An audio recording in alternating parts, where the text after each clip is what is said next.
Tonight, an NBC News investigation into a disturbing reality for many women who survive rape, only to find that getting the proper medical exam is an overwhelming challenge. For more than a year, NBC's Katie Beck and our team have been reporting on this, with parts of the story shot before the COVID crisis began. Jessica Garcia finds peace on Oregon's southern shore. Brief escape from a haunting memory, a first date that turned violent. I remember I was screaming for hours, and I thought, well, maybe somebody's going to hear me eventually. Garcia says what started as a romantic dinner ended with being beaten, strangled, and sexually assaulted for hours.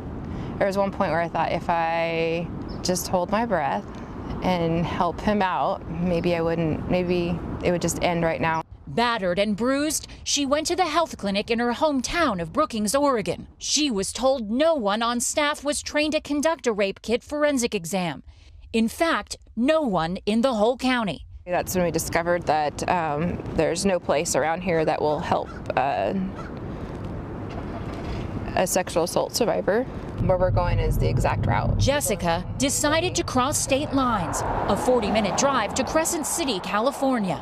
At a hospital there, Jessica could be treated by a nurse called a SANE, a sexual assault nurse examiner, to finally administer a rape kit.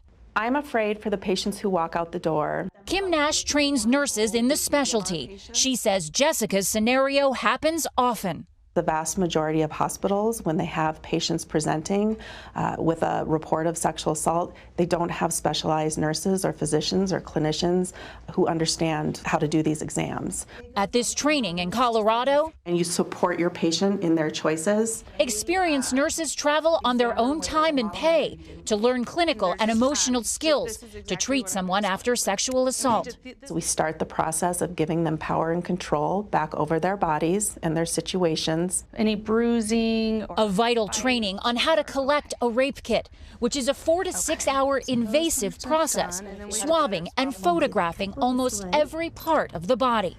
Justice in this can be greatly affected by not having a SANE. Yes, it can impact justice and it can impact community safety. The International Association of Forensic Nurses estimate only about 20% of U.S. hospitals have a SANE available 24/7. To the hospitals that say, we just can't really afford that, and, someone down the street can do the exam. As a society, we can't afford to not be providing these exams. There is no national database to track SANE access, so NBC contacted sexual assault resources in every state. We found the worst shortages in states with largely rural communities, like Mississippi, Arkansas, and South Dakota. In Texas, 84% of counties are without a single one. In the Washington, D.C. metro area, the nation's 6th largest, just 9 hospitals have a SANE. I would call it a crisis. Leah Griffin says she needed a SANE in Seattle, Washington in 2014 after she'd been assaulted. The hospital workers shrugged their shoulders and said, we don't do rape kits here. It was inconceivable for me to get into my car and drive across town. The healthcare system failed me. Now Griffin is lobbying Congress for the Survivors Access to Supportive Care Act. Some states already taking steps to improve access. Garcia, too, taking steps to move on, building a small business, rebuilding her life, now that her attacker is serving 50 years behind bars. We need voices. There's so many people. I'm not the only one. Instead, one of many who searched for care in their darkest hour and found a broken system. Katie Beck, NBC News, Brookings, Oregon. Hey, NBC News fans, thanks for checking out our YouTube channel. Subscribe by clicking on that button down here, and click on any of the videos over here to watch the latest interviews, show highlights, and digital exclusives.